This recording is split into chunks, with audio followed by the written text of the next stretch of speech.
Okay, hopefully this is working. Hi, everybody, and welcome to the all-hands staff meeting for Ponyville Cider Fest 2019.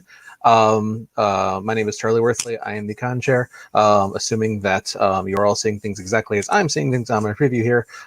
To my this guy. This is Finn. He is our security department head.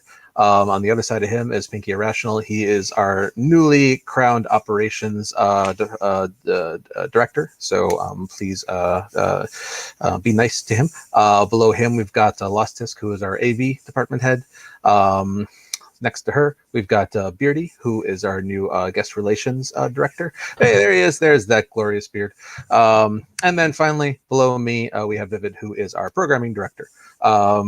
So a couple of things just for people who have done staff meetings before and are a little confused. I was wondering why all this looks so different. I found out because, of course, I leave everything to the last minute because I'm so organized that apparently Google nixed Hangouts on Air, which is the functionality that we've used to do these staff meetings ever, I think, since we started doing them.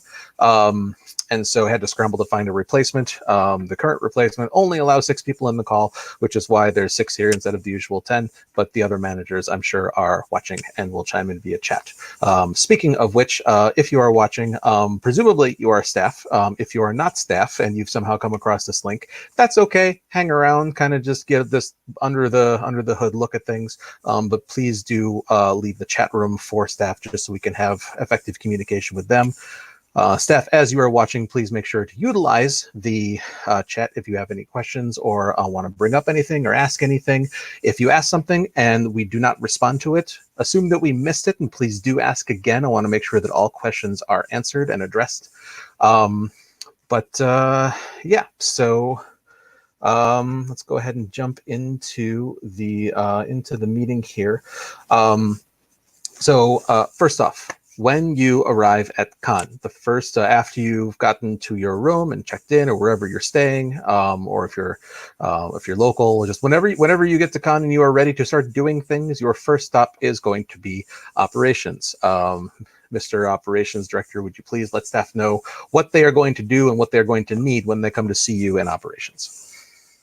All right, so when you show up in the operations room, make sure that you have your driver's license, and it would help if you had a printout from the website where you checked in, but that's not necessarily needed. You'll get your t-shirt and your lanyard from us after we check you in. Excellent. And then everybody just make sure to pick up the size shirt that you asked for on your Eventbrite registrations, because we only ordered like at most 2 or 3 extra of each size, just in case somebody has like an accident and like wrecks one of theirs or something like that. We don't have a bunch extra. So make sure that you only take the size that you asked for. Yeah, but aside from that, yeah, even if you are relatively certain that everybody knows who you are, still do at the very least have your Eventbrite registration out just so we can scan you in and make that quick. It can be paper, or it can be, they should have a device on hand to do the barcode in the app if you want to use that as well. That should be fine, I assume, right? Does it? Yeah, we should have a... Cool. Sounds good.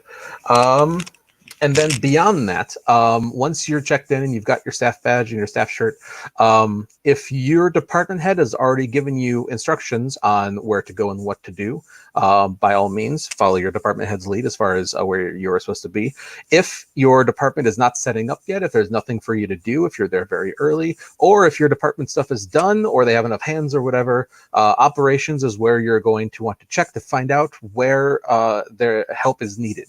It's entirely possible that AV may need help, either bringing stuff in if they're still doing that, or possibly some various other things might need to be helped in AV there. It's also possible that I and the people that are putting together like all the badges and the sponsor bags and all that stuff, that we'll need some extra hands. It is relatively certain that somewhere there's going to be somebody that needs help. So if you are there early, or just whenever you get there, just make sure that you find somewhere to help, because it's almost certain that we're going to need it. Anyone have anything to add to that? Okay, take that as a no. Okay, so beyond that, just to kind of give people that are new a general understanding of how things are structured in terms of who your leaders are and who their leaders are, and so on and so forth. So the way that we are organized is essentially in 4 divisions. The operations division encompasses the operations department itself, as well as registration, rail guard / security, the con store, and the vendor hall. So if you are in one of those departments, your department head's boss is Mr. Pinky Irrational, or in the case of operations, it's the same person.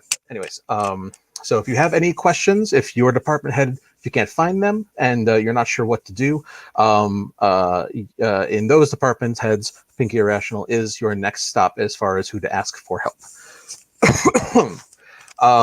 Our programming division consists of main events, special events, kids programming, video gaming, and tabletop gaming. So if you are in any one of those departments, your division director is Vivid Syntax. So he would be your next stop in case your department head is not available.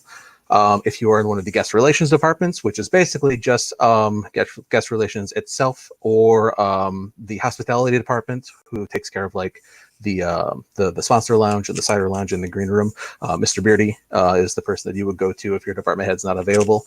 And then finally, for any of the other departments in PR that have at-con duties like social media, really that's about it.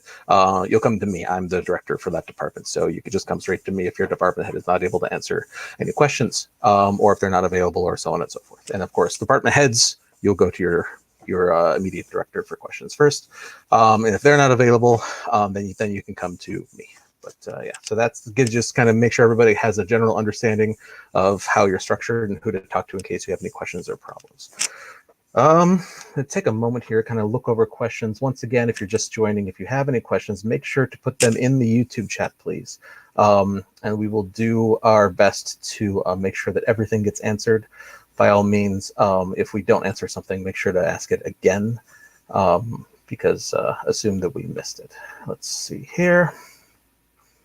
Other people on the call, if at any point you want to jump in on something, just interrupt me, please, in case you want to add to anything that I've said here. They want to know about dressing up for Halloween. Okay. Yeah, we can get to that. So in terms of, lost disc, fell off the call. Hopefully she'll get back on here in a second. Okay, so in terms of just general dress code, the default dress code for the con is the staff shirts that we provide, and then just some sort of, I think I need to add her back in. Hey, Lost is back. Okay, so the staff shirt that we provide, and then just some sort of bottom that's in good shape, whether it's pants or shorts or a skirt or a kilt or just anything like that, as long as it's not torn up and dirty and looks like it was just in doing like a mud race. I mean, that's probably fine and is the default. However, your department head may have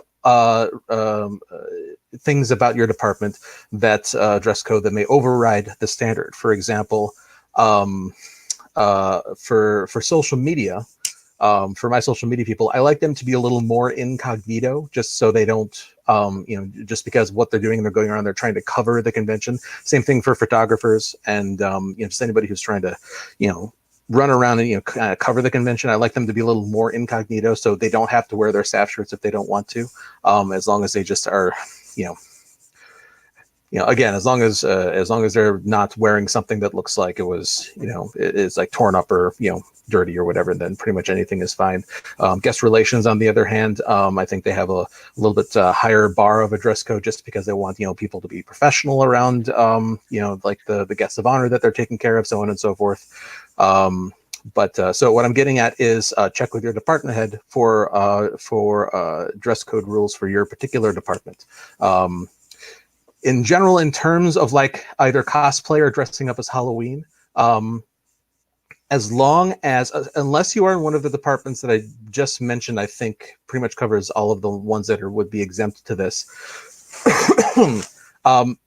My main thing is just making sure that people can identify you as being staff. So especially if you're in registration or like con store or like Royal Guard, would be another one.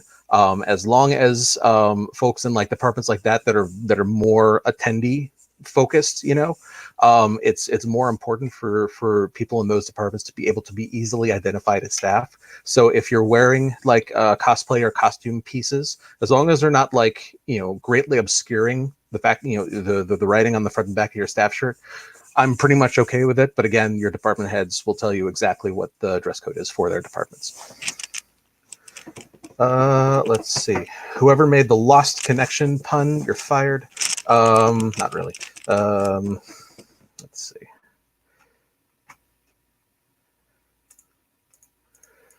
The with this year with the hotel, just so everybody knows, there is an event that's coming right up to when we can start setting up, and then there's also another event on Sunday that is starting basically right when when we're tearing down. So in terms of both of those things, setup and tear down are going to need to be relatively pretty efficient to make sure that we're out of our spaces by the times we've agreed to. Department heads have all been made aware of when these times are, so I'm not going to go over them in detail here. I just want to make something very clear, just to in case anyone is wondering this, as far as like why closing ceremonies is from 2:30 to 3 this year, as opposed to later like it usually is. No, the hotel did not double book us. It is not the hotel's fault that we have to be out of our spaces a little earlier than usual. It was an oversight in the when the contract was signed 2 years ago for this year, that just nobody thought or caught about. So just want to make sure that nobody is holding anything against the hotel for the early out on our end on Sunday, because it was absolutely not their fault. Just getting that out of the way. Let's see. Can I just nominate somebody to somebody one of the other managers on the call? Can you one of you guys just go ahead and be in charge of watching YouTube for questions? I've been watching it already. Okay, cool. Thanks. Loss, just go ahead and put your hand up or wave or just butt in if anybody has a question that has not been addressed. Okay, so moving on. So attendees, pre-reg for attendees will be starting at the very latest at 6 p.m. on Thursday. Now, one thing that I would like to correct from last year is that the pre-reg process, I think, was too bottlenecked into only utilizing the window of the coat check that's over there. So there's going to be some tables that are going to be set out for con trades like Everfree and Babs, and a couple other cons are going to have tables out there. On Thursday, I would just like to steal those tables and have Reg just spread out in front of the window so that we can have as many check-in stations as spread out as possible, so that we can get people checked in as quickly as possible. Especially for people that are going on the pub trot, I would like them to have their badges first, and the pub trot departs the lobby at 7. So last year, things were moving slow enough to the point where I had to pull pub trot people out of line and kind of bump them up to the front so that they could get their badges and be on time for the pub trot, which understandably was irritating for people that had been waiting just as long as them and did not have a pub trot badge, and really wasn't fair. So I'd like to avoid doing that again this year. So registration, please do everything that you can to spread out and try and have as many check-in stations as possible. We might even want to consider doing tables by, like, if your last name is A through E, come to here, F through whatever, just kind of doing it that way, maybe kind of spread people out a little bit. Whatever all you think is the most efficient solution to checking in the most people in the shortest amount of time, do that, but just please have a good plan for a quick and efficient check-in on Thursday, please. The tables do need to be returned though for Friday morning, at the very latest by 11 o'clock when the vendor hall opens, because that's when those con trade tables will want to be set up and working at the same time as the vendor hall hours. That's sort of what I've asked them to do. So First couple hours, if there's a long line on Friday morning, you can still use the tables, but they do need to go back by like 10:30 at the latest, I would say. Let's see. And also, people want to know when ops will be open. Mr. Pinky. Ops will be open. What do you think is a good time?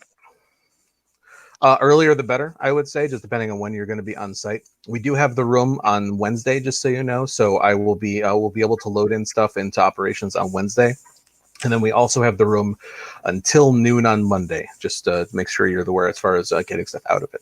I plan to be in ops as early as I can possibly be in there. I say this being the worst morning person in the world, but as soon as I can possibly get into ops to start working on getting stuff put together for sponsors and all that stuff, I will be in there. But as far as officially when it opens with you, I mean, I would say earlier the better, but it's just a matter of when you want to open it. We'll try to open it up by 3 at the latest. 3 on Thursday? On Thursday. Okay.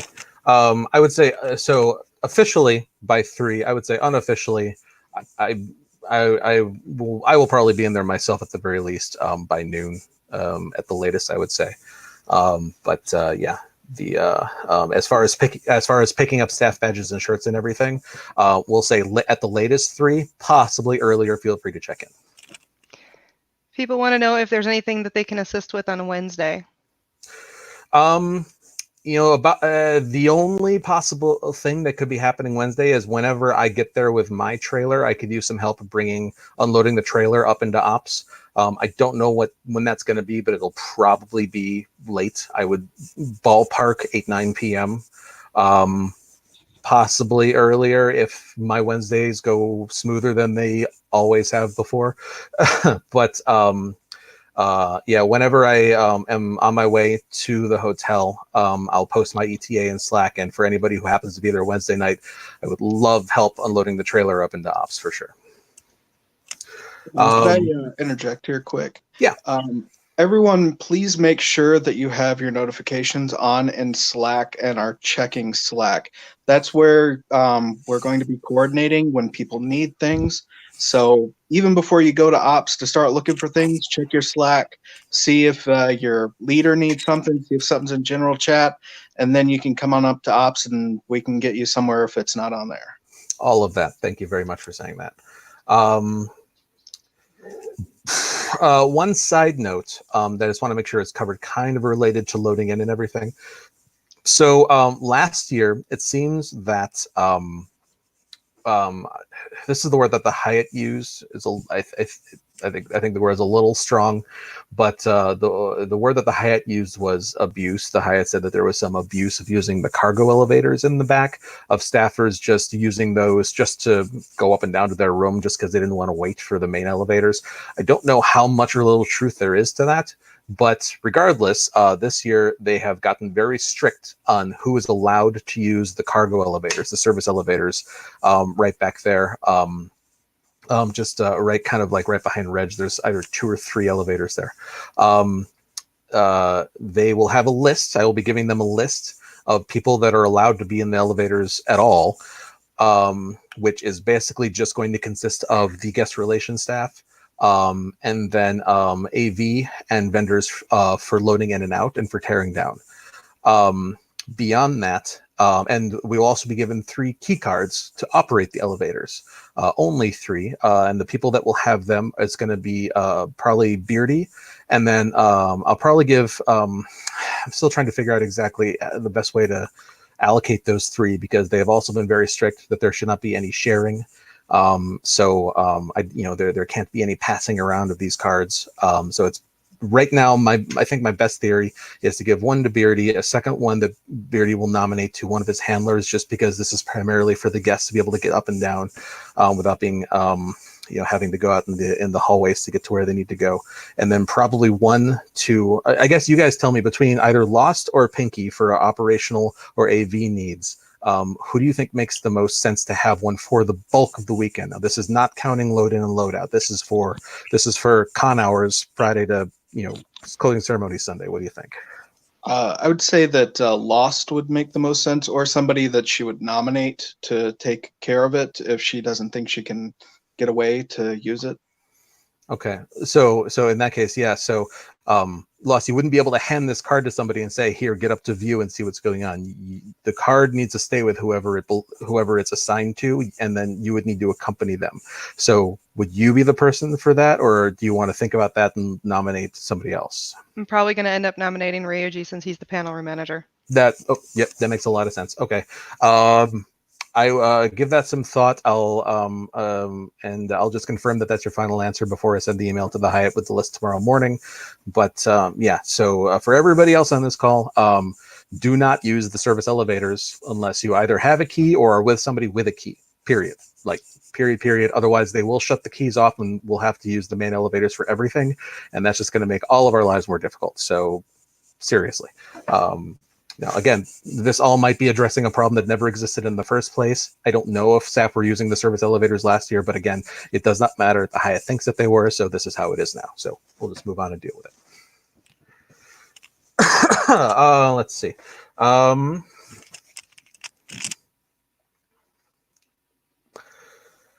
Okay, so for anybody who is in a staff room, one of the, that was on the list, the staff housing grid, here is what you need to know. So when you arrive, the first person in your room to check into the room is the person that will be the room captain. What that means is that this is the person who will need to put down the credit card to reserve the room, and the entire charge of the room will go onto that credit card, and then everyone else in the room will then need to pay that person back for their portion. The Hyatt does not have the ability to split a bill between multiple people, so this is the best way that we've been able to figure out to do it. Now, the person that is currently on the staff housing grid as being the room captain does not need to be the first person to check into the room. That's just kind of, allowing you guys to arrange who that person is going to be in advance. But, let's say that myself and Finn and Vivid and Beardy are all in the room. I'm nominated to be the captain and I'm running late. Finn can say, "Hey, I'm here. It's fine. I can put it on my card.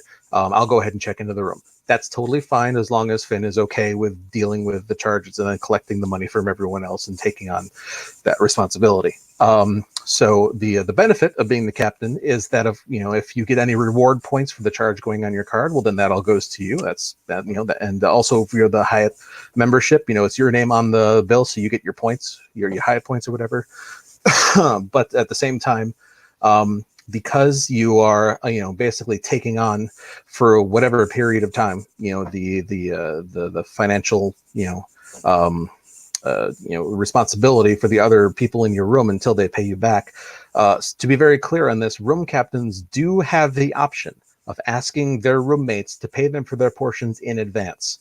It has been rare, but there have been a very few number of times in the past where we've had someone on staff who suddenly at the last minute has not been able to pay for their room and has had the captain kind of, had to eat it as a result, which is unfortunate. But so if you are a room captain and you do not completely know and trust the other people that you are rooming with, it is 100% in your right to ask them to PayPal you or hand you in cash when you get there or whatever, their portion until they get into the room. That is up to you to decide. The con does not require that you do that, but it is an option for you to do so. So does anyone have any questions about staff housing and room captains and all that stuff? When was the drop dead date for staff housing changes? It's already happened. The room has been sent. The list has been sent to the Hyatt. Which is not to say that changes can't be made, but who's asking and why? Looks like William, I don't know how to pronounce that. Benham is asking. I don't know why yet. Yeah, Will, message me on Slack after the call's over and let me know what's up.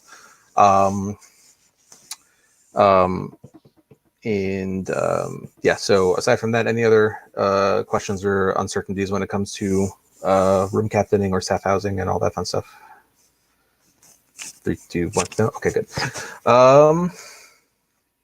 Oh, also, in case you are new at this, please do be advised that if you use a debit card for checking into your room, the hotel will charge the entirety of your stay on your debit card, plus I think either a $50 or $75 per night deposit on your card, just in case that there's any, like, you know, room service fees or incidentals is what they call it, like any additional charges to the room above and beyond just the normal per night charges. So basically that entire amount will hit your debit card the moment that, you know, the when you check in, whoever the room captain is putting down their card. If you use a credit card, they put a hold for that amount on there, which, depending on your financial institution, may lock up that entire amount right away, or it may just sort of like virtually hold it, but, you know, not necessarily. Like, I don't completely understand how it all works. But I would say, regardless, just make sure that you understand that when you check in, to expect that the full amount of the room plus a deposit per night, not just for the visit, like $50 or $75, like per night, is going to be charged to your card all at once. So just to make sure everyone's is clear to expect that. And then once they finalize the charge, oh, that's what it is. With the debit card, they charge the entire amount, including the deposits, right away. And then I believe that they refund the difference of the deposits afterwards as a second transaction. With a credit card, it's only a hold. And then once it finalizes for, you know, the total amount minus whatever of the deposits was not used. So, yeah, I think that's the primary difference. If anyone on the call wants to tell me that I'm wrong on this, feel free. Yep, that's correct. Okay. Okay, cool. So just to make sure everyone is clear on that. I think last year we asked if the Hyatt would accept cash when people are checking in. I believe that they said no on this, which other hotels do. I think it's this Hyatt in particular. I don't believe they accept cash. I think they want to put it on a card for the whole amount. So yeah, just make sure everyone is clear on that. Okay. And then let's see. Okay, let's talk about radios. So for at the very least, every department will receive a radio that they can use to communicate with the other departments. There are some departments, like security, for example, where every person on staff will have in that department will have a radio. We do not have enough radios for every single person on staff, all 108 of us, I think there are. We do not have enough radios for every single person to get one. So some departments will only have a department radio. Some departments will have everyone having a radio. You can ask your department head about what to expect in those particular cases. When getting a radio, here's what you need to understand. Actually, I'll go ahead and I'll turn this over to Pinky Irrational so he can explain the radio checkout procedures and do's and don'ts of checking out a radio and bringing it back. All right. So when you're checking out the radio, you will be given a radio that has a number. We'll take your name when it's checked out, and we'll put down the number. So we'll expect back the radio in the same condition that we gave it to you. And then if we give you an earpiece, we'd expect the earpiece back. What you need to know is that we only have a certain number of batteries. So do make sure that you bring in your radio every day so that the battery can be recharged. We almost had some trouble last con. We got through, but we started running low on batteries. And then when you're checking in, we'll take down the number and take you off the list. But if the radio does go missing, it's going to be on you. So make sure that you're not just handing it off to somebody else. So like if you're switching shifts with somebody, like you're in the Royal Guard, don't just hand off the radio to the next person. If they need a radio, they're going to have to come and grab a radio themselves from operations. And the reason for that is let's say that somebody opens up a department in the morning and they get a radio and it's checked out to Beardy, and Beardy is, you know, the person who is running that shift in the morning, and then Vivid is coming in to run that shift at night, and the Beardy says, okay, here's the radio, make sure you bring it back when you're done. it is your option, Beardy, in this particular scenario, if you want to do that. However, it needs to be understood that if, for whatever reason, that radio does not make it back, whether it's because Vivid forgot or something happened or it gets lost or stolen or whatever, because Beardy was the one who checked out that radio, he will be responsible for it not being returned either at all or not in the condition that it was checked out in. So really the best thing to do is, if Vivid is taking over for Beardy, for Vivid to go get his own radio for the department, and then for him to then go relieve Beardy and say, okay, thanks, have a great night, enjoy the con. And then for Beardy to then leave the department, take the radio that he checked out initially, bring it back to ops, check it back in, and then go off and do whatever. And then when Vivid is closing up the night shift, he then takes that radio back and checks it in. We do ask that everyone do bring their radios back at the end of each night, and then check out new ones in the morning. That way we can be sure that you have a fresh battery, so your battery does not die halfway through the next day. Yeah, anything anyone else wants to add on to radios? Finn, I'm sure you have some radio etiquette you would like to cover. Sure. Couple of, I know somebody had asked about codes on radios. If by codes you're talking about 10 codes, we generally tend to stay away from them, just because not everybody knows, especially outside of 10.4, what the 10 codes are. If they get used, it's not a big deal. Just keep in mind, not everybody knows what they are. When making calls over the radio, speak slowly and clearly. Don't hold the mic right up to your face. After pressing down the button, wait 2 to 3 seconds before you start talking. There is a delay in the transmission. If you start talking right away, we're going to miss the first 2 to 3 seconds, whatever you said. Are you still on mic? And then also when on the radios, just make sure to be professional. Not to say that we're not all there to have fun and enjoy ourselves on the weekend, but it needs to be remembered that the radios are a convention-wide intercom system that can be heard likely by every single attendee that is there. Not everyone is going to have headsets in. And so when you say something on the radio, assume that any attendee, and possibly their kids, can hear whatever it is that you are saying on the radio. And so just make sure that we're all being professional with them. And going along with that, in case you are using the radios to communicate any sort of issues, like an emergency or something like that, Finn, how would somebody go about doing that? If we do have some kind of, if we do have emergencies, I'd prefer throwing on a headset just for discussing that emergency over the radio. Otherwise, come to ops. Have somebody that can get a hold of me or somebody else from guard or whatever department you need to talk. If you need to have that discussion in person, not over open mics. Along with that, don't talk money on radios. Finn, for me at least, you cut out there for a second. Can you say that last bit again? Don't discuss money over the radios either. We'll figure something out to kind of delay that. But yeah, don't mention money, or especially locations of money or money being moved between places. Yep. And then also, there may be certain situations where you might feel that you need to communicate, like especially if you need to call for security to come handle something. Do not, for example, pick up the radio and say, "Security, we need you to come to the lobby. There's a fight."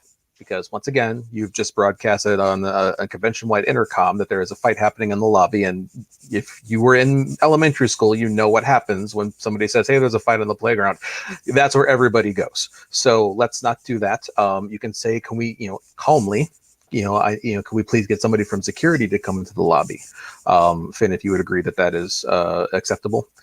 Yeah, but definitely don't give out details of things that we don't want the attendees necessarily to know about, which kind of I will take into something that I've said, I think, in every single one of these calls. For those people who are new on staff, if you have not already learned this, I'm now going to share with you one of the biggest secrets of conventions, and that is that somewhere, something is always at all times at least a little bit on fire. Sometimes literally, sometimes figuratively. Our job as staffers and convention workers is to keep the attendees and the guests from knowing about it.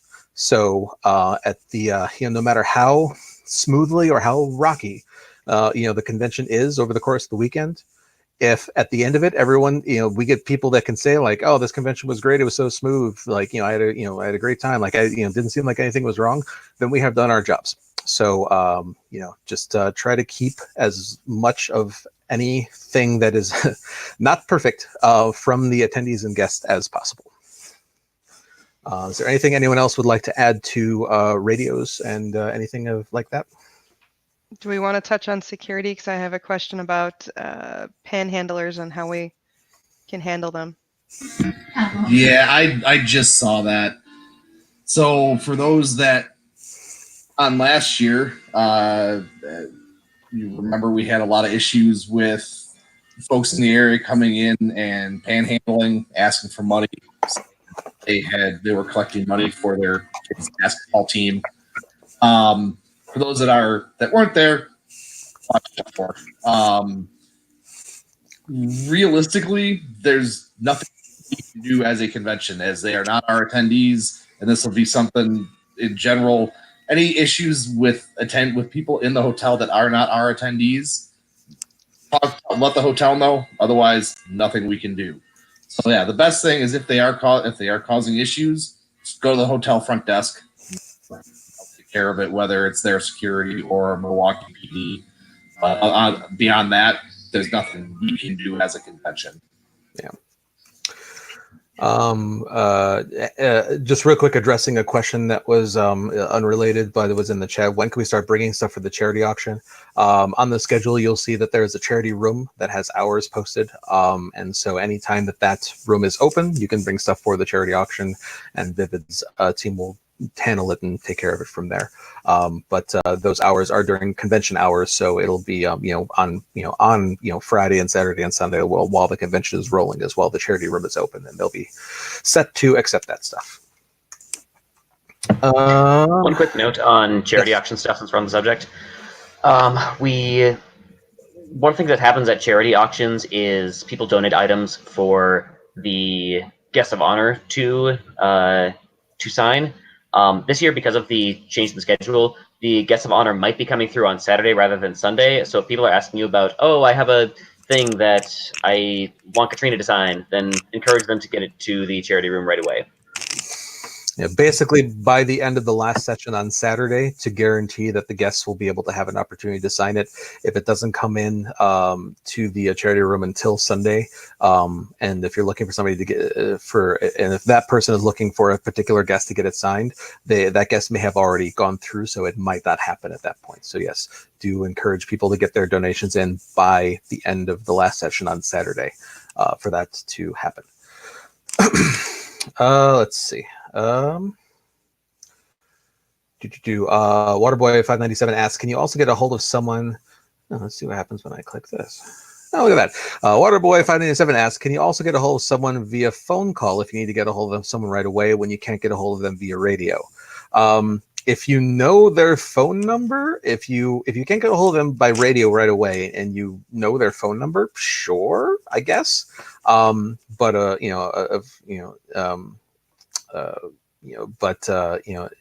would say check with your department head about what the best way to get a hold of them would be in the event that radios don't work out.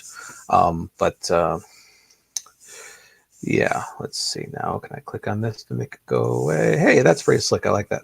Okay. I think that's. Can you check Sydney's comment there towards the bottom?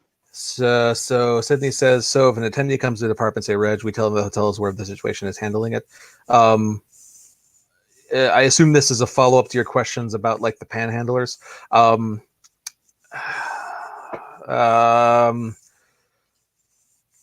Yeah, I guess. I mean, like,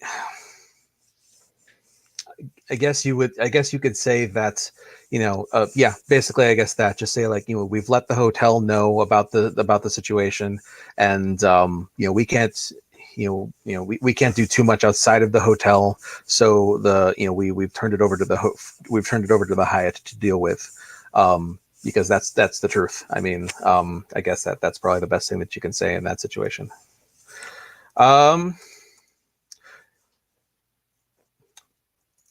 Yeah, I mean, just in general. I mean, this pretty much applies to literally all things with the convention. Just remain calm at all times, please and thank you. I mean, that kind of goes applies to anything possible that we could be discussing on this call. Remain calm at all times. The okay, so okay, let me go back to here. Okay. In terms of staffers, just make sure everyone is clear on what is expected from everyone for being on staff. So the deal is that everyone that's on staff gets a complimentary badge to enjoy the convention when they're not on shift. The staff shirt that we pay for and provide, and then everyone had the option of participating in the discounted staff housing. That is what the convention does for all of you, and then what we ask for that in return is that everyone gives at least 20 hours of their time to the convention over the course of the entire weekend, and then just sort of handling participating and contributing to the convention in a way that makes it better for everyone. The truth of the matter is that there are some departments that some people in departments that will end up going over the 20 hours. Now, let me say a couple things in towards that. First of all, we definitely try to hire enough people. We definitely try to bring on staff enough people to keep that from happening as little as possible. So hopefully all of our departments are staffed well enough that people will not have to go over that 20 hours much, if at all. AV is the main standout in this typically, especially because of the time that they have to put into setup and teardown. Lost, kind of keep me updated, please, on how many hours people are having to work over the course of the weekend, just so I have a sense of how much time is being put in and how much time you expect people to have to work.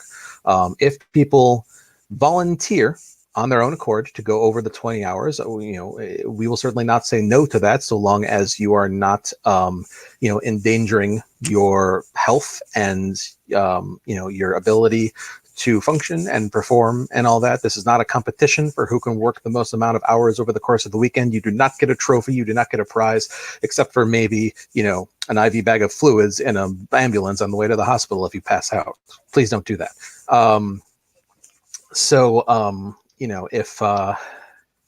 But on the reverse of that, we do want to make sure that everyone is putting in their fair share.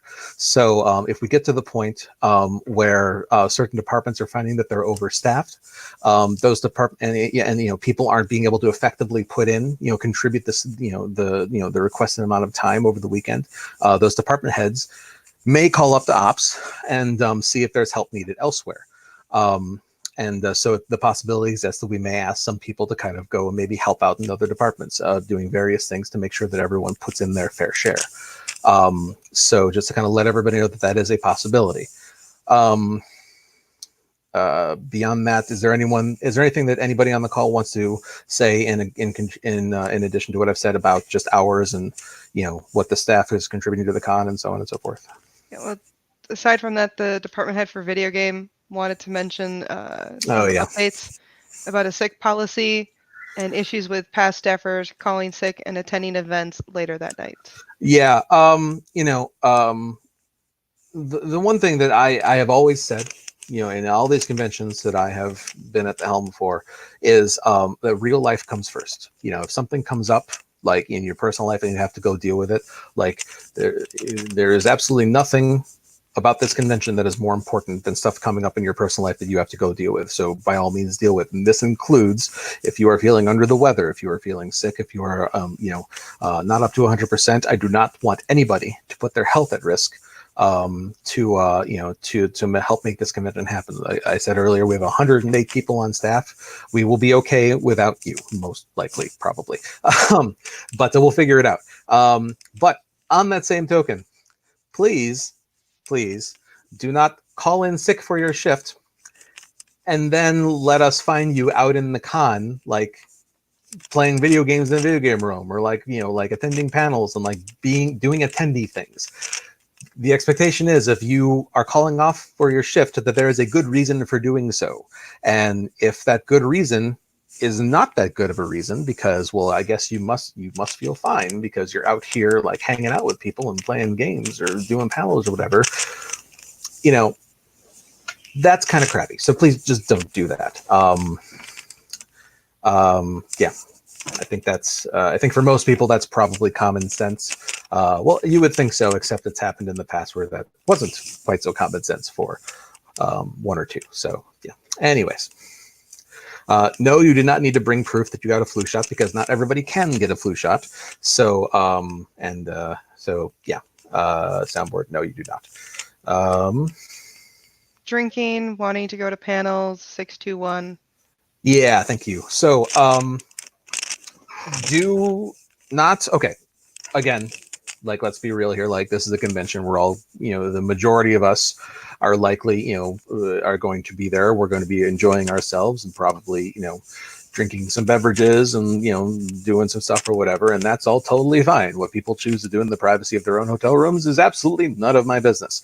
What I do care about and what your department heads and managers do care about is when you show up for shift, that you are rested, that you are alert, and that you are 100% able to perform your duties. What this means is do not show up to shift hungover or still drunk from the last day, because the department head, if they think that that's the case, they will send you back to your room, and obviously that time, you know, you will not, you know, be able to count that time towards your 20-hour minimum. Going along with that, when you show up to your shifts, be in a state that is, well, shower. I'm just going to say it, just shower. Please, for the love of God, shower. You know, people will have no problems asking people to go back to their rooms and freshen up if they have decided not to do so.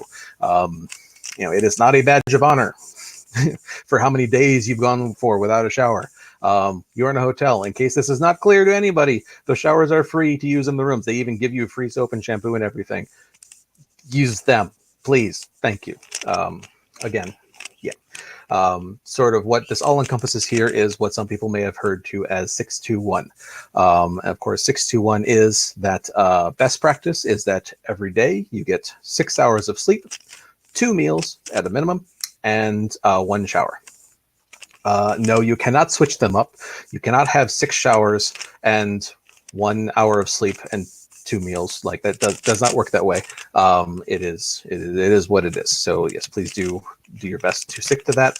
Axe body spray. I'm just going to put this up on the screen because this is a very important. Axe body spray does not count as a shower. If it does not involve you getting into water, it is not a shower. Anyways, let's see. Going along with 621 on the meal side of things, that's the one side I didn't cover. Please eat. I mean, you know, take care of yourself. Stay hydrated. There will be water stations all around the con. You know, take care of yourself. Thank you. Let's see. Going off of that,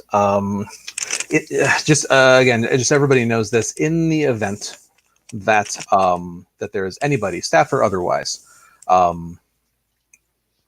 Okay, let me back up a second. So first of all, when it comes to somebody saying something to somebody else about going back to their room and freshening up, managers can say that to staff. Please don't tell an attendee to go freshen up. That's super awkward, and that's not really under the realm of comfortability for most staffers. If it's particularly offensive on somebody, maybe myself or Finn or somebody very high up the chain might, if we know them, you know, especially might say something to that person. I don't know. We haven't had that particular issue so far that I'm aware of. So yeah, but please do not insult attendees, even if it's true, just by telling them that they stink, just because that's a PR problem waiting to happen. Vape and Brony wants to know if free beer can be given to the staff. Who asked that question? Sorry. Vape and Brony. Tree Stump the Vape and Brony. Oh, Tree Stump. Can free beer be given to staff? I mean, okay, so first of all, I'm gonna say 2 things. First of all, if you are not 21, don't drink. at the very least, don't let me find out that you're drinking. Going along with that means if you're not 21 and you are drinking, don't let me find out about it. And to make sure I don't find out about it, make sure you're not a problem or a nuisance, because then I will find out about it, and I don't want to find out about it. I'm not here to be your dad. I'm just here to make sure everybody is safe and has a good time. So yeah, I'm just going to officially say, if you're not 21, don't drink. And if you choose to ignore that rule, best make sure I don't find out. And that also applies to any other substances. I do not believe that marijuana is legal in the state of Wisconsin. Yeah, so yeah, I just really do not want to have a problem with that. I'm just going to say straight up, we had somebody bring marijuana edibles to one of our cons in the past who was a staffer, and I had absolutely zero problems calling the police on this person, because they were just, especially because they were distributing it to attendees. I guess that was the real linchpin in that particular situation. But I don't screw around with that. I do not. I have absolutely zero desire or intention for my conventions to come anywhere near establishing any sort of reputation for being a place where people are getting plastered and wasted, or high, or screwed up, or injured, or stupid, or whatever. That is not my game. So I will take that very, very, very seriously. Yeah, so when it comes to alcohol, first of all, if you're 21, by all means, drink. God knows I'm going to be. You know, aside from going on what I said earlier about making sure that you show up for your shifts on time and alert and sober and all that fun stuff, when you are off shift, please go to your room, take off your staff shirt before you go and you start to drink in panels or at the bar or whatever, just because of the optics of people just seeing staffers with a staff shirt around, like, drinking. It's a little bit different. Like, you know, I don't want to be a hypocrite. It's a little bit different for me just because I'm not wearing a staff shirt, so it's a little bit less of a walking billboard that I'm representing the convention, because God knows I'm going to be having beers at the hotel bar because I'm a con chair. I have to. It's in the contract. You know, for everyone else, just please take off your staff shirt before you go and, you know, start to do, you know, anything like that out in the view of attendees. Let's see. There's something else I was going to say along that. Oh yeah. In the event that anybody, whether it's staff or attendees or whatever, is becoming such a problem where it gets to the point where, you know, they violated one of our policies, and we're talking about removing them from the convention. Let me be very, very, very clear on this. I am the only person in this entire convention staff who can pull somebody else's badge. And, you know, because this is a serious enough issue where I want to make sure that it gets all the way up to me so that I can consider it and consider the possible repercussions of kicking somebody out of the con and banning and so on and so forth. Like, this is a serious enough thing where, like, random security staffer or random, you know, just other staffer, however, wherever their best interests may lie, like, that is not something that you can do. So bring it, if you're in security and somebody's being a problem, bring it to Finn. Finn will bring it to me. And, you know, if it gets to that point, we'll have a private conversation with them without making a big scene. And if I have to pull their badge, we'll do that in a controlled private situation, just because I don't want a big mess of it, of things like that. And to be very clear about how serious this is, if I find out that anybody has pulled someone else's badge, I will pull yours, and that will be the end of it. Okay, so just make sure everyone is clear on that.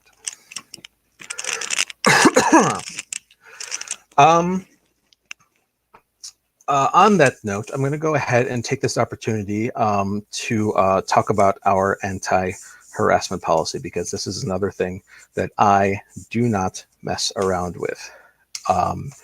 And it is something that I take so seriously, I am going to ask everyone to please bear with me and not tune out and pay attention to the next few minutes, because I am going to read the top of our anti-harassment policy. Just because I don't, because we are asking everyone to view this call, I don't want anyone to be able to say that, oh, I never made it over to read the policy. I'm going to read the top of it here just so, you know, everybody can know about the important bits here.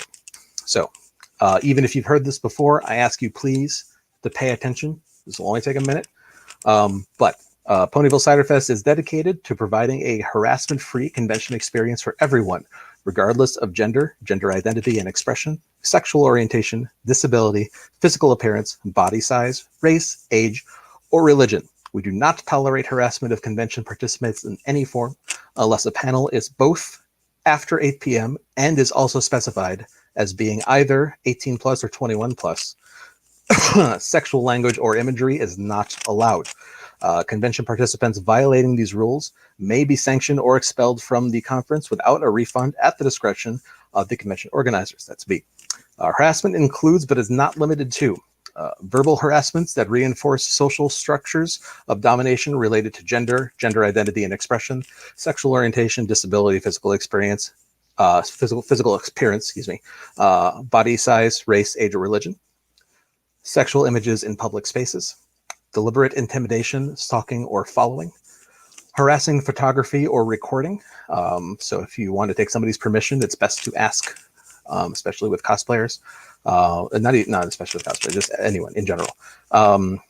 Sustained disruption of talks or other events, inappropriate physical contact, unwelcome sexual attention, or advocating for or encouraging any of the above behavior.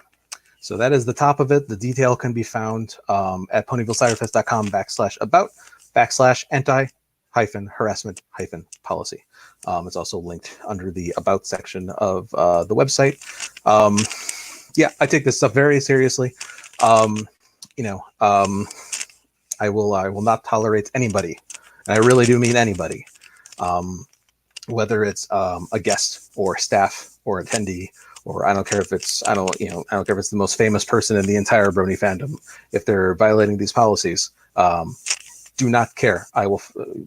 If I find out about it, it will be handled the same as anyone else, and it will be dealt with.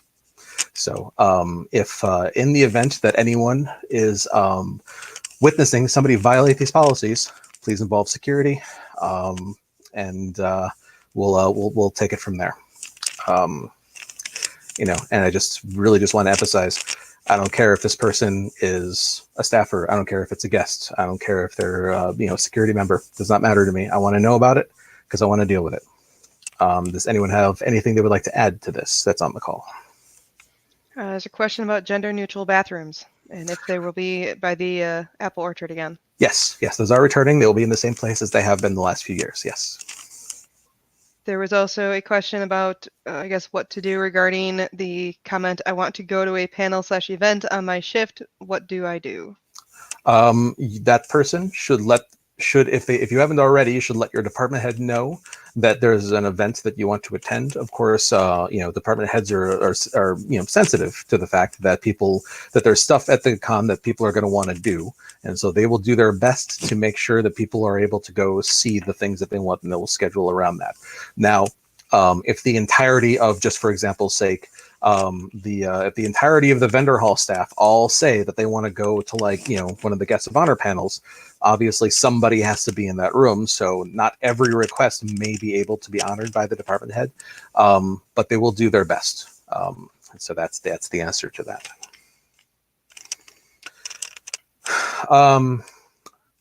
Let's see. Yep, water stations will be all around the hotel. That's correct. Stay hydrated. Hell, hydrate. Backpacks on your shift?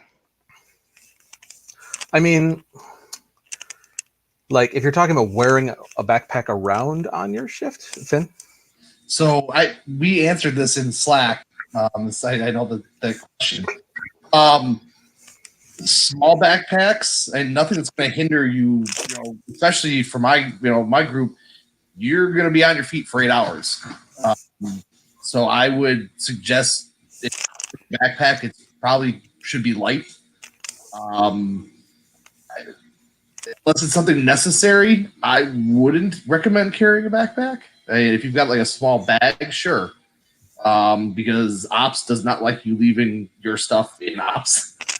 It's either got to be on you or in your room. So if you want to carry a backpack, cool. Keep in mind, especially for my folks, don't carry stuff that people can grab. And that's just another thing that somebody can grab onto if you got a big bulky backpack on. Yeah. In addition, if you're wearing a backpack, it's going to cover up on your back the fact that you're staff or Royal Guard. So yeah, just to echo what Finn said, in general, if you have to, then okay, but preferably not, I think is the short version there. Okay. So So yeah, just generally speaking, zero tolerance harassment policies, covered that. If it feels or sounds inappropriate, it probably is, so don't do it. Bring it if you see something that feels like it might be inappropriate. Let your department head know. Now we at the same time. Okay, just make sure I'm not pushing this whole thing too far in the one direction. We do not want to be the morality police. And so, at the time, as we're talking about all these things that are very clearly not okay, we don't want to be in the business of, getting into the finer nitty gritty of what people say is okay and what isn't and things like that. So, if you're not sure, I would say bring it to your department head and let them make the call on whether or not something should be dealt with or not. But at the very least, don't feel like you yourself have to deal with everything that you see or whatever.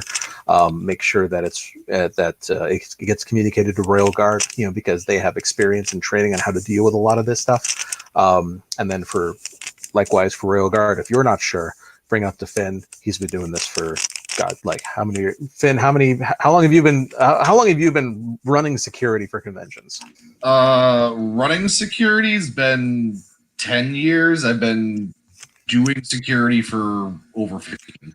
Yeah, so he's gonna have a very good sense of what is okay and what is not okay, what needs to be dealt with, what doesn't need to be dealt with. And then also, just to wrap this around back to something we were saying before, all of this only applies to our attendees. Unfortunately, if you see somebody who does not have a badge on, and you don't immediately recognize them for whatever reason as being there, we are not the only people that are going to be in the Hyatt. So if somebody is, here's an example, like a very realistic example. Let's say that you're somewhere near the lobby, or maybe like the hotel bar or something like that, and there are some very clear non-attendees being very rude and making fun of some of our attendees that because oh, look at these weirdos in pony cosplay or whatever. They are not our attendees, so they are not our business. If somebody gets to the point of where they are being harassing, communicate that to the hotel so that they can deal with it. We only have domain over our attendees, and further, we only have domain over our event spaces. So, if somebody, if randos, just a term, just to refer to people that are not, with the convention in any capacity, if they're upstairs on the second floor, walking around, peeking into rooms or whatever, just let them do whatever they're doing. At the very most, if you want to engage, you can say, hey, do you have any questions about anything? Kind of tell you what's going on, kind of maybe, hey, if you want to turn them over to buying a badge, fine, have at it. I'll take their money. But also, maybe don't say too much. If you are a security guard and you're taking care of the After Dark vendor hall and a looky-loo comes down there, you don't need to be completely and totally forthcoming about what's happening in that room if they ask. You can kind of sort of leave it just, it's just a private event for our convention. If you want to know more, you can go upstairs and buy a badge. You don't necessarily need to be very verbose about what's happening inside that room. We had that at MSP, and that was a little weird. Anyways, let's see. If you can, thank you, Sweet Cream. If you can, please do familiarize yourself with our guests of honor and what they look like, just because it can help prevent awkward situations from happening. If if one of them, they should be with our handlers all the time, but let's say one of them runs out to go to the bathroom of the autograph room, and then they're just coming to come back in. We don't want to be stopping. It's oh, you can't come in here. Do you have your autograph vouchers? And you're talking to Claire Corlett. That's just awkward. So just try and, especially if you're in a position where you're going to be around rooms that the guests of honor are going to be in, please take a look at their pictures. Try and so that you can recognize them if a situation like that comes up. On that note, I'll jump into this. I just want to make sure that everyone on staff understands that no one on staff, this goes from and I really do mean no one, myself included, has special privileges when it comes to interacting with the guests of honor. So what I mean by that is I do not want to see staff asking for photographs or autographs with guests. There is a time and a place for doing that. That is the autograph sessions that we have. and I legit buy autographs for everything that I get signed, and if I have to do it, so does everybody else. Now, if a guest volunteers to say, hey, we should take a picture, or if they say, hey, you want me to sign something? I mean, like, feel free to say yes if it's their idea. But it is not appropriate in any way, shape, or form for any attendee in any capacity to say, hey, can we take a quick picture? Or hey, can you sign this real quick? Like, we have contracts with the guests, they have agents, we have agreements in place, and there are specific designated times for doing that. Now, here's the one thing that I will say. If you go to buy vouchers, if you buy vouchers and you go in and you bring up something to get signed, if that guest says, oh, I'm not taking a voucher from you, I'll go ahead and I'll sign this for free. In that scenario, and only in that scenario, I will refund your vouchers in that particular case. I'm not going to make you be stuck with that money. So if you have something that you want to get signed, obtain your vouchers, go and get your autographs. And if again, their idea only, if any of the guests say, say your money's no good here, I'll you don't need to give me a voucher. In that scenario only, talk to the guest relations personnel that's in the room. So like Beardy will probably be there for a lot of it. Michelle, my wife, will probably be in and out for some of it, or whatever guest relations staff is running the room. Just let them know and just say, hey, Claire wouldn't take my voucher, and I'm staff, and so Charlie said I could get a refund for this, and we'll take care of it. But that's the only scenario that I do refunds. I just want to make sure everyone is aware of that. Let's see.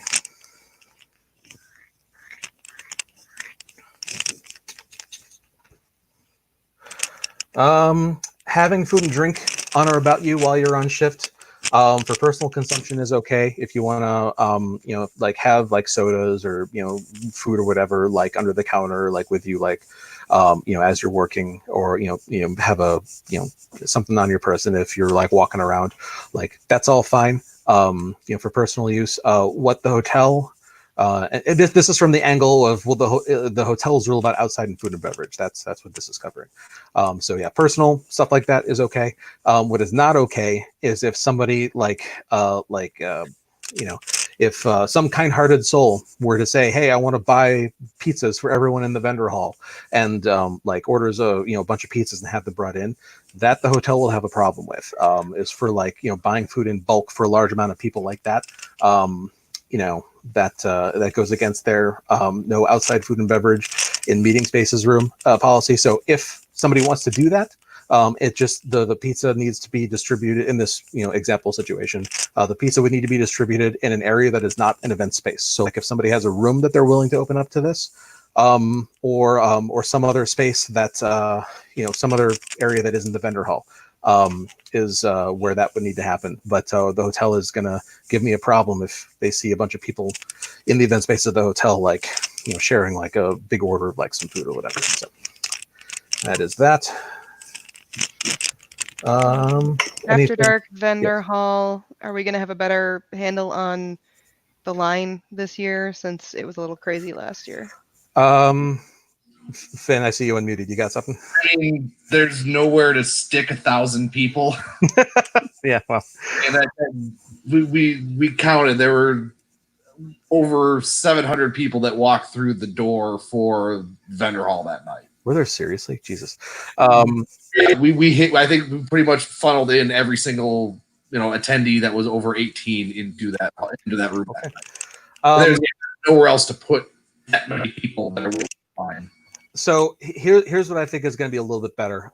So first of all, it's not the first time. So I think that is going to, I don't know how much, but I imagine the fact that it's not the first time. We did it at Ciderfest last year. We did it at Winnie and MSP this year, and so this will now be the fourth one of these that we've done as this convention team. And a lot of our attendees are repeats. They go to a lot of the same ones. And so it will not be the first one for them anymore. So I think that novelty will take out of it a little bit, at least. I don't know how much. And also the fact for Ciderfest last year, we had only planned on doing it just on Friday, just to try it out. we ended up having to add in Saturday at the last minute just because like Friday was so nuts. So this year we're planning on doing both from the start. So hopefully that will also keep things from being too crazy, just because people can then choose one of the nights that they want to go to. Beyond that, if that many people show up, there's nothing that you can really do other than just have them make a big long line that goes out that hallway and probably wraps around the elevator 2 or 3 times. So the other thing that should help is that it's in a bigger room this year. It's in the Barley room, not the where was it last year? It was in I think on Friday it was in the Carmel room, the smaller panel hall, and on Friday and then on Saturday it was on the other side, which is which last year was a musician practice space, but this year we're using for events. We call it the Oak room. This year it's in the Barley room, which is bigger than those 2 spaces put together. So also that will hopefully help things run smoother because people will be able to, get in and out of the room easier, I guess. I don't know. So that's that. Going along with all that, though, just sort of feeding into the anti-harassment stuff. One of the rules that was stipulated to vendors about doing the After Dark Hall is that they have to provide opaque packaging, and by opaque I mean you can't see through it. Packaging for anything purchased in there. So if you're on staff and at any time of day, but especially as people are coming out of the After Dark Hall, if you see anybody start to kind of like pull stuff out, like they congregate and like somewhere, they start to like, hey, look, check out what I just got in the After Dark Hall. Please ask them to not do that. Tell them to take it up to the room and show it off there. I do not want that stuff out in the open anywhere. Aside from in the After Dark Hall, and then that's it. After that, it should stay covered until they get back to their rooms or their private spaces where they can, show it off and show everybody what they got. And then I will say this to all staff: if you see anybody with any exposed adult materials at any time, please ask them to put it away to in the main hotel space and take it up to their room. One of the things that's sort of next to this is I think I'm saying this right. Ahegaho shirts. I hate the things. I think they're stupid. What just for anybody who's wondering, if you don't know what this is, don't worry about it. It's a weird anime inspired thing with a whole bunch of collage of faces of people making silly faces. I'll just leave it at that. If you see this kind of thing before 8 p.m. when there's still kids about, let me know if you can, or one of the directors. And directors, what I'll say is, what I would say to them is, there's kids around, maybe make a better choice and just kind of suggest that they go up to their room to change into something else. After 8 p.m., I mean, whatever, I guess, unless there are in fact still kids around, in which case maybe still say that. Yeah. Anyways,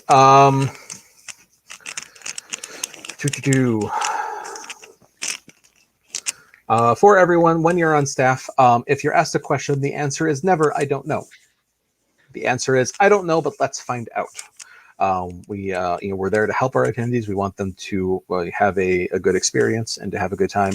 And so part of that is making sure that we answer questions that they have. So if someone asks you something, you don't know the answer, first of all, so first of all, if you don't know, just don't say, I'm sorry, I don't know, and have that be the end of it. Try and help them find the answer with somebody else, like by calling over the radio or asking on Slack or walking with them to somebody else to help them get the answer that they're looking for. Also, when you are in your staff shirt, whether or not you are on shift, if you are in the convention space, you are representing the convention.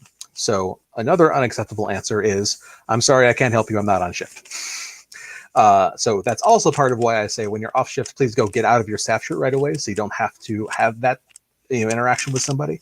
But yeah, whether or not you are on or off shift, like let's say you just got off shift, you're hanging out down in the lobby on your way up to your room. If somebody asks you a question, help them as if you were on shift, please. And then also part of your uniform, and this goes for all staff. in all positions, in all ranks, in all departments. Does not matter.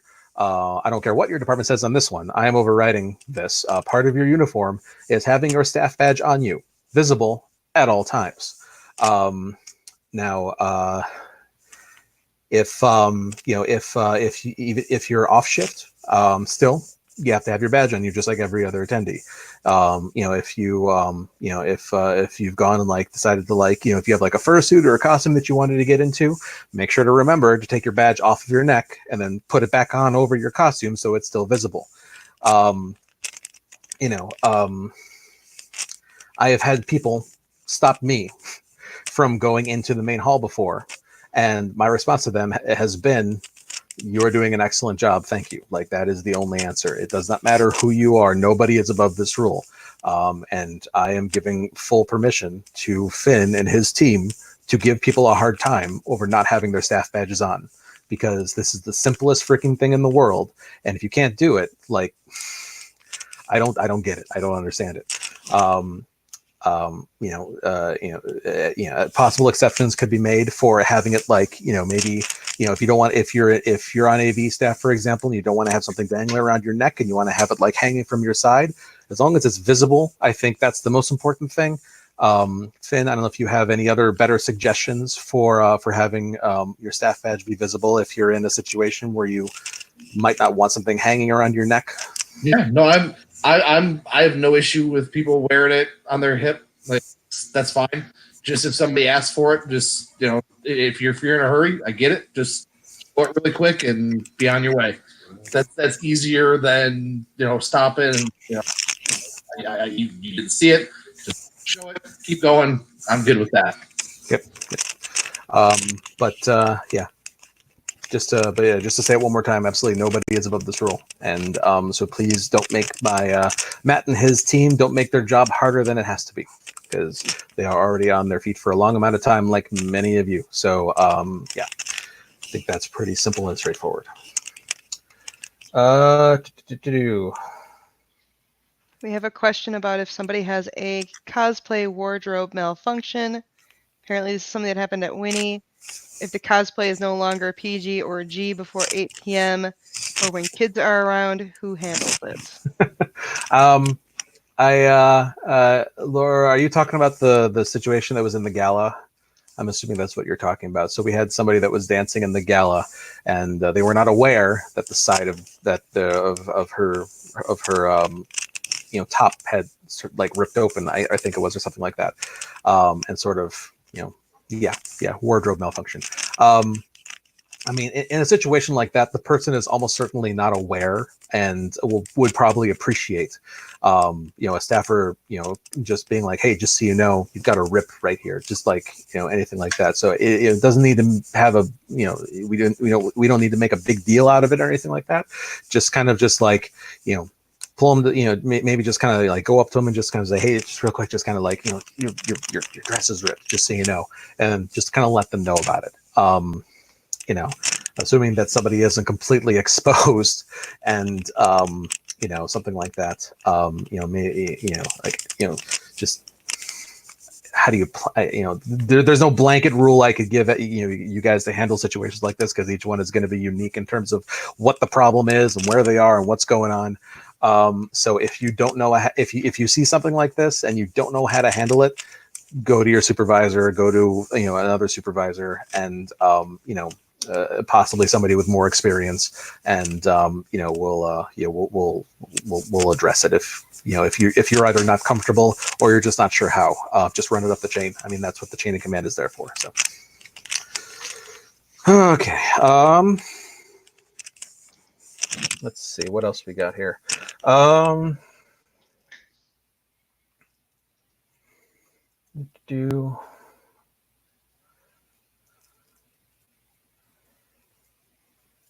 Okay, covered staff. Once again, if you have any questions, make sure you put them in the YouTube chat. If you asked a question that was not answered, please put it there again so we can make sure that it gets answered. This pretty much applies to everyone who is not guest relations or AV. If you don't have a reason to be backstage, and what I mean by backstage is in the service corridors in the hotel, especially behind like the main events hall, or actually in the section in main events. There's like a curtained off section, which is like the little backstage area. If you don't have a reason to be back there, a very clear, specific reason to still be back there, if you had a reason earlier, please excuse yourself, because it's most likely an area where we don't want a lot of people congregating. And there's a lot, be a lot of activity, and I'm sure you don't want to be in the way, and so just make sure that you're not in any area that you're not supposed to be in, or don't linger in areas you're not supposed to be in. If your business there, if you had any, is now complete.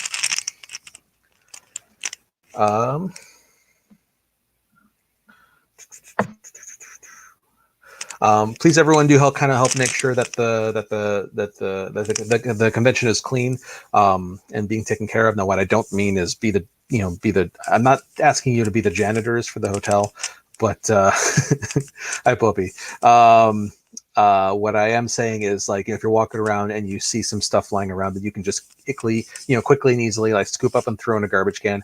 No, that is not our responsibility. However, it does just improve the overall experience and the look and the feel and everything of the convention for the attendees. So if you don't mind, kind of just if you see any, clutter around, either help straighten it up, or if it's trash, get rid of it. Obviously, I'm not talking about messes, anything that needs to be scrubbed or is liquid or whatever, involve the hotel in that.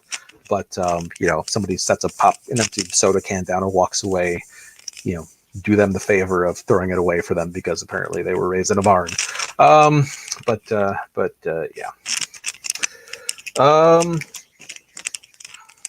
Confetti. Yeah. Charlie, can you adjust your mic? It keeps rubbing or cracking. It's probably rubbing on my shirt here.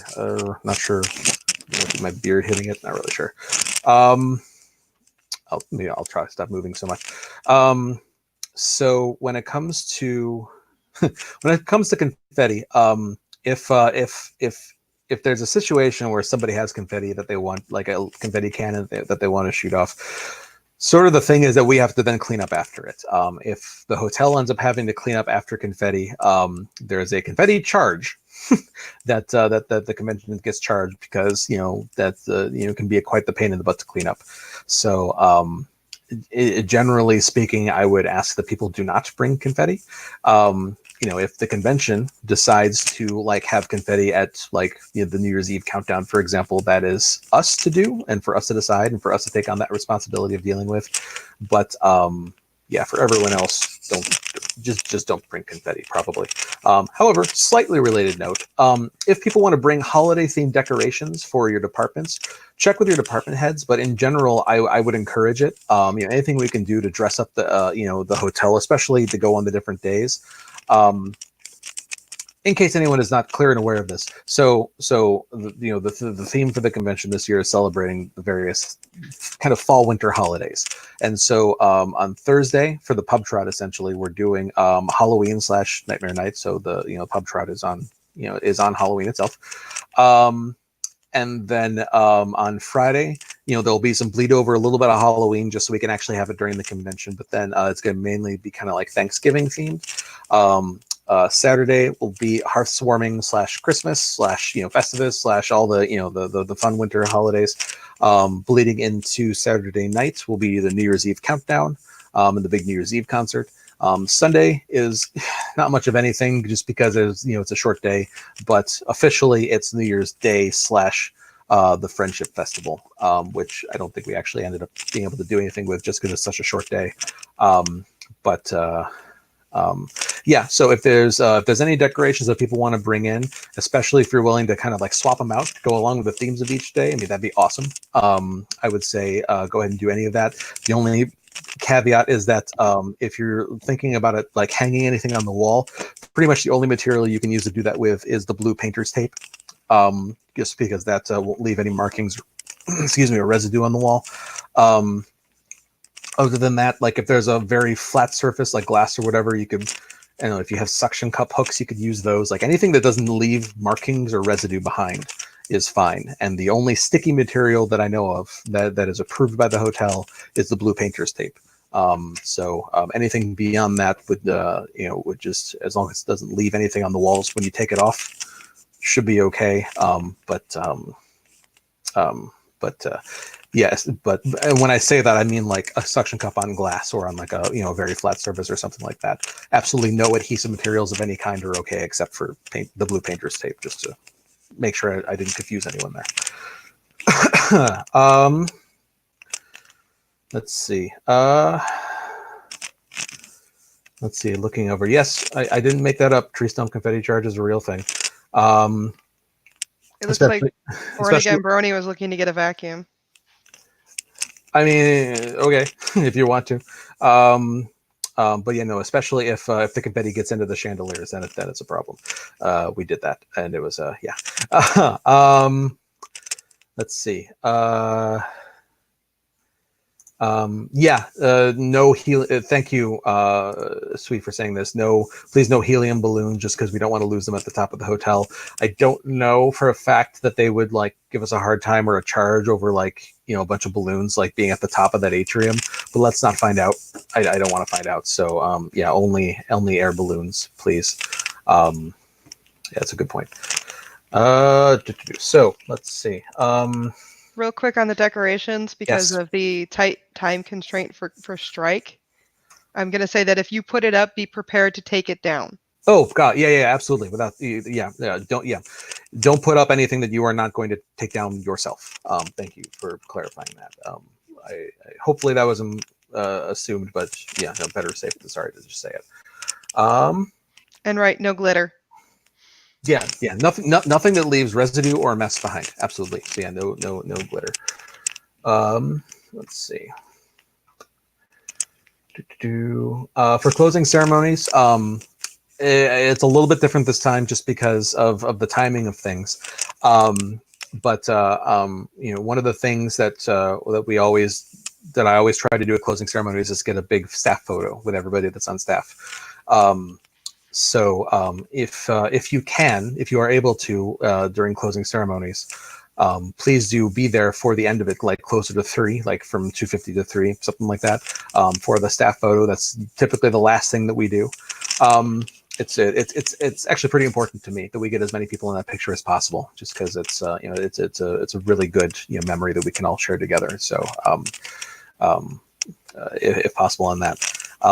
Now, I know it's a little bit different this year because there are some departments that are still open while opening ceremonies is happening, such as tabletop gaming, and then also Con Store and the vendor hall. Both of those are going to be open for a little bit after closing ceremonies, just so if to give people a little bit of an extra chance to spend, if they have any money left over in their wallets after that charity auction, I'd rather it go to our vendors or to our Con Store than home with them, to be perfectly honest about it. So we will give them an opportunity to spend a little more money if they would like.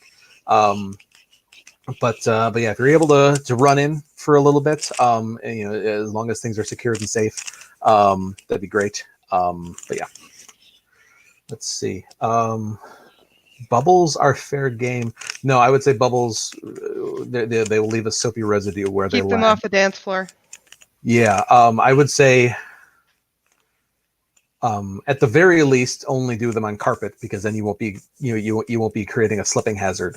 At the very least, I would say, yeah, definitely don't do them over any hard surfaces, because then you're creating a slipping problem. A couple things. So first of all, on closing ceremonies, we have a very tight window for closing ceremonies this year. Pretty much this entire con, actually, especially the concert, the New Year's Eve countdown, and then kind of everything on Sunday in main hall. Kind of, it's more important that this stuff happens on time than usual. Like for video gaming, for example, like I know like the final of Gaming is Magic again is going to be happening at closing ceremonies, and then also our kids department is going to be giving an award to in relation to the pumpkin carving / decorating contest that they're going to be having for kids. For those departments, and I'll try to remember to say this separately as well, but it's pretty super important that you have very efficient that you plan to be very efficient on these things. I would say 5 minutes tops for each of you, like 5 minutes for video gaming, then 5 minutes for kids to do your thing, just because that half-hour window, I don't want closing ceremonies to drag on. at all if possible, but not much if at all past 3, because our AV department has quite the task of getting that all torn down and loaded up and out of there in enough time for them to then be able to come in and, to wrap up and then come and enjoy some of the other stuff that we're doing after closing ceremonies. So I would like them to not be stuck there for that. So yeah, closing ceremonies is going to need to be really efficient, and people are going to need to be on time for their stuff. And kids and video gaming, whatever you're doing, it's got to be done quick. And we'll talk about putting together a run show later, just so we can have a better idea of everything. But yeah, so just kind of mention that. Shoot, I was going to say something. I forgot what it was.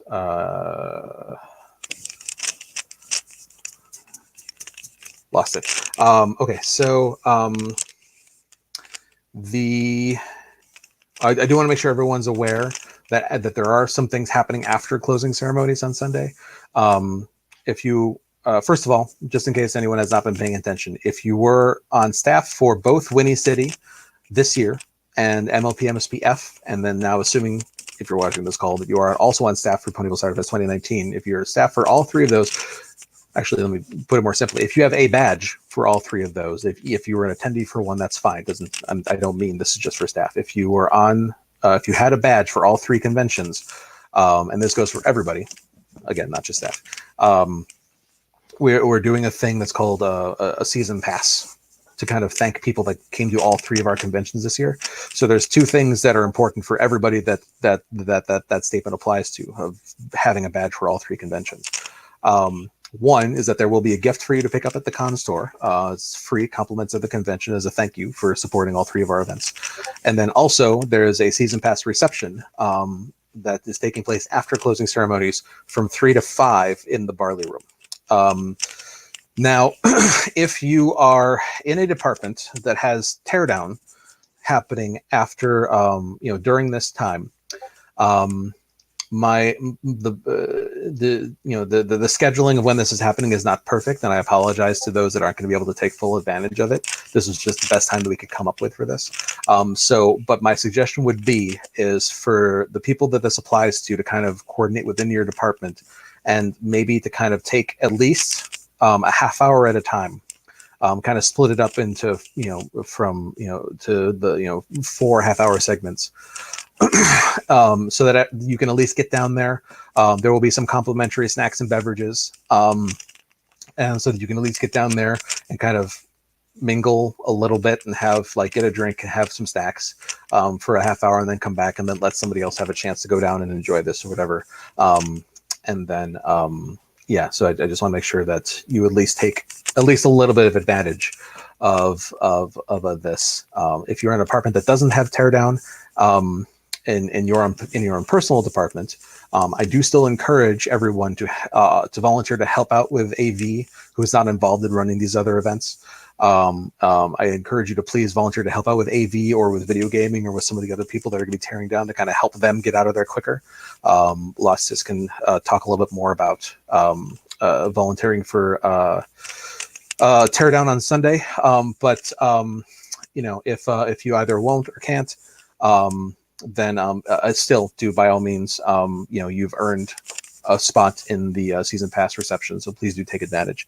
And then after that, the other 2 things is that we have a surprise event on Sunday night. That no, I'm not going to give you any hints or ideas about what it is, but we will reveal what it is and what's happening with it at closing ceremonies on Sunday. But if you are still around on Sunday night, once we've announced what it is, please do take advantage of it, because it's kind of a cool thing.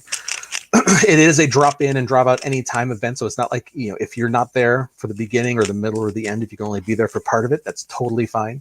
It's yeah, do at least stop in for whatever this thing is that you find out later, if you can. And then the other thing I'll just throw out there, for anybody who enjoys music of the metal persuasion, Mayhem 2 is coming to Milwaukee, and they're having a concert after Cider Fest at the Turner Music Hall, which is about a 5-minute walk away from the con. It is a free concert with a bunch of punk and rock and metal brony musicians. and no Ciderfest badge required. So anybody can go. Yeah, if it's anything like the one that was after BronyCon, it'll be a pretty fun time. But again, I'm mentioning this just to make sure everybody knows about these things. However, the more that we can all do to help everyone else tear down and pack up and make it so that we can all be done with our shifts and responsibilities and everything sooner rather than later, the better it is for everybody. So if you I would encourage people to not just simply bail right after closing ceremonies and go to these other things. If you can help out, please do so. And on that matter, Lost, you just want to say something about how people could expect to be able to help out after closing ceremonies with you? So basically, if you aren't aware, after closing ceremonies, I don't kick everybody out of the room. I tell you that if you stick around, I'm going to put you to work. So basically, there will be things like moving of chairs, pulling down of the drape. Basically, there are a lot of non-technical tasks that will need to be done. The problem that we usually run into is that people don't wait around. I mean, it might take us 5 or 10 minutes before we could start giving you guys some direction on what we need you to do. Stick around. We will need the people to help out. At the very least, the first thing that people can start off by helping do is stacking chairs and giving us some free area to maneuver and work in. That way, then we can get things like the drape and the screen down. We can start folding all the drape. We'll make sure that we have members of AV staff that can actually help show how to properly do that thing. Basically, if you are not familiar with something, please do not touch it. The biggest thing is going to be we're going to have what's called a power distribution, otherwise known as a distro. There are only select individuals who can touch the distro. Basically, we only want people who are, I guess, certified to handle it to take care of that. So we just try to avoid that as much as possible. Again, if you don't know what it is, ask before we're doing anything. We can also show people how to properly coil cables. That is a thing. We do have to coil them a specific way, otherwise we do get charged for it. So we want to make sure people are doing that correctly. Also, putting things away in the bins where it's got to go, things like that. So we do need people. We will need lots of people. So just be patient for us a little bit. Sometimes it takes a little bit for things to get moving. There are even attendees that will stick around to help out with this, bless their hearts. And so but it does not matter how many people it looks like are there. If it looks like they have enough people, the only person that can say we have too many people, I don't need any more, is Lost Disc. So if she has not said that, they can probably use more people for something. The quicker AV can get torn down, the better for everyone. Now, of course, some people will not be able to help out with AV because they're doing other things, or helping pack up their own departments and so on and so forth. So going along with that, actually, there are other departments that will likely need help. Video gaming might need help packing up. Con store, since they're open past closing ceremonies, maybe they might need packing up and carrying stuff up to ops. Point is, just like when you get on Thursday, ask operations where you can help. Same thing applies to after closing ceremonies on Sunday. If by chance Lost says I have enough people, check with operations and see where other help might be needed. Likewise, department heads, make sure that you are letting operations know, hey, if any people come by asking where they can help, I need help. So operations is supposed to be the brain, the nerve center of the entire convention. It should have an idea of what's going on and where help is needed and what's happening everywhere. So if you need something, let ops know. If you are wanting to help out with a need, let ops know. And so that way they can be sort of the nerve center for putting people where they are needed. Let's see. The only reason, Steve, why I said video gaming might need help is just because the main room is not even open on Sunday. They're going to start packing up like literally first thing Sunday morning. So by the time the closing ceremonies finishes, they might, it's possible they might not still have stuff to do. That's the only reason why I said a maybe. Yeah. Keep in mind that even after everything's packed up, we still have to go and load the trucks. Yeah, so we're going to need help hauling all that stuff back down to the loading dock and getting it yep, on the trucks even. For sure. So then going along with all this, even with all this post stuff happening, probably after Nahum is finished, there will still be the staff Dead Pony after party. If you're saying, I thought it was called Dead Dog. Last year it was. At Winnie City, I changed it to be called Dead Pony because I wanted to. And if you're saying like, what's Dead Dog, what's Dead Pony? That is basically the staff post-con after party. And that is will happen in a room that we will announce on Sunday at that time, in terms of when people can start coming up and where it is. Now the important thing is that Dead Pony does not start until everyone else is done working. So especially if you want to now. Hopefully, dear God, hopefully AV is very well and done with packing up by the time that that we're talking about here. I think we're supposed to be out of the room at 7 p.m. I think, and so by the time the 10 p.m. rolls around when Nahum finishes up, everybody should be done with everything. However, even still, the quicker that we can all help these departments pack up and load out and be able to say, okay, we're done, everything's done, the better it is for everyone, because I would very much like AV to come and enjoy these things and celebrate along with everyone else. So very, very, very last thing. One thing that is kind of nice about this year is that those of us on staff probably know about the cider lounge. The cider lounge is a room where we offer free hot and cold cider and usually some snacks to anybody with a badge. So attendees, staff, whoever can go up there and try some cider. We buy like 75 gallons of cider, to serve out over the course of the weekend. However, that usually does not all end up getting consumed, because part of the problem with the cider lounge in the past has always been we did not know what room it was going to be in until we actually checked into it at the convention. That, thank Celestia, is different this year. We actually know the cider lounge room number, so it is printed in the con book. It is on the website right now, and that room is 1704. So for the first time ever, we know going into the convention that the cider lounge is going to be in room 1704. So if anybody asks about it, well, they shouldn't be, because it's printed in the con book. It's printed on 2 directional banners that are going to be around. But the only thing is that the room is on the 17th floor, very far away from the rest of the convention. There's, it's in one of the big suites, and those only exist on the top floor, so it could be that's why it can't be closer.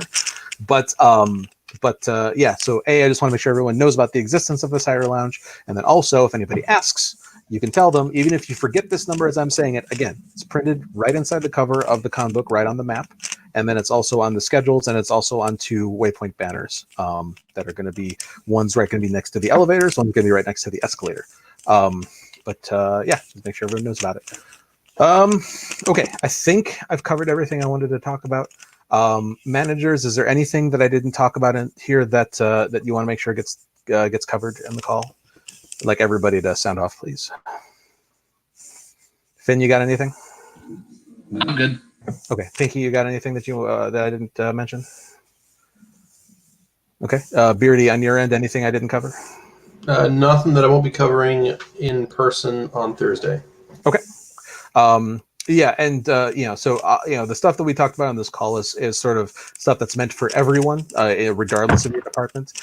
Individual departments either already have or will be having their departmental meetings. So more specific things will be covered in those. But Vivid, anything that I didn't mention that you think should be? Nothing major, except we love you and thank you for volunteering. I agree completely. Lost, anything on your end? I just want to, I guess, go with Screw Loose's comment about having a fun and safe weekend. Yep. Yep, pretty much. So last call for questions. Once again, if you asked something already and it was not answered, please put it again in the YouTube chat. And if there's anything that you're wondering about, please don't be shy. Please put it in YouTube. If you're wondering it, there's a good chance someone else is too. So please do ask. But while I'm giving everybody a chance to put those things in there, I just want to echo what Vivid said. These conventions could not happen without staff to run them. And so I just I cannot express enough how appreciative I'm sure everybody, all 6 faces or avatars that you see on this call, in addition to all of our other managers, in addition to literally everyone on staff, is for the time that everyone is putting in to help run this convention over the course of the weekend. It could not happen without you, and we greatly appreciate it. So if there's anything that comes up that makes you feel unappreciated, or that you think is a problem, by all means, let us know. We cannot fix problems that we do not know exist. So when things come up, even department heads, even if you find a solution for it, I still want to know that it happened, so that we can try to take steps from preventing that problem from occurring in the first place in the future. So, department heads, by all means, solve problems as you can, but please do let me know that these things became problems in the first place. Yeah, no, the fact that all you people are willing to put in this time to run these shows, for all the attendees, it's huge, and I greatly appreciate it. I can tell everybody on this call that, to my surprise, my very happy surprise, we are pretty much in line with registrations from Ciderfest last year, and we might even actually end up, just based on the trends, we might actually end up being above last year's number by a little bit, if the current trajectory continues. That would make us the only United States convention, obviously aside from BronyCon, to increase this year. BronyCon sort of had, I think people were calling it like the BronyCon effect, like in the con management circles, where so many people, can only afford to go to, maybe 1 or 2 or whatever conventions in a year. And so many people were not going to their normal local convention this year and were choosing to go to the final BronyCon instead, which I totally get, makes perfect sense. I'm not going to fault anyone for doing that. However, as a result, every single convention, that ran this year were seeing lower attendance numbers than they had the year before, Winnie City included. MSP was about where I expected it to be. But again, that was a final year, so that's kind of its own thing. Yeah, the only, aside from BronyCon, which of course had its big increase, the only con that increased this year so far has been GalaCon in Germany.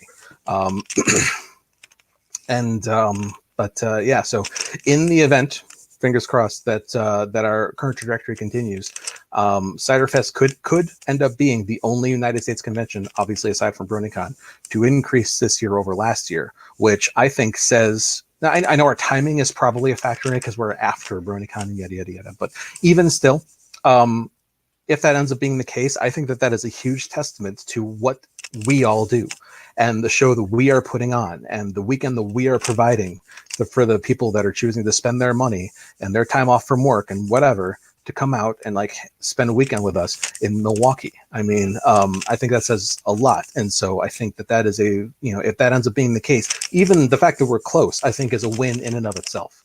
And so, everybody that's on staff should feel good about that. Because people wouldn't be making that decision if they didn't have faith in us to make it worth their while. So yeah. Well done, everyone, I will say. But yeah, so Lost, any last questions in the YouTube chat? Nope, not that I can see. Great. Okay. So with that, once again, if you have any questions, make sure to check with your department heads. Many of them, like I said, will either be having or have already had their meetings. But yeah, if you think of anything that didn't come up during this, or if you're watching this after the fact, if you couldn't watch it live, if you have any questions, by all means, ask away in Slack. But yeah, thanks everybody so much for giving us about 2 hours of your time on this Sunday night. Sorry again for starting late, but I think we're ending in a pretty good spot considering how late we started. But yeah, thanks everyone. Managers do stay on, but everyone else, I'm gonna go ahead and edit here. Have a great night, and thanks for hanging out.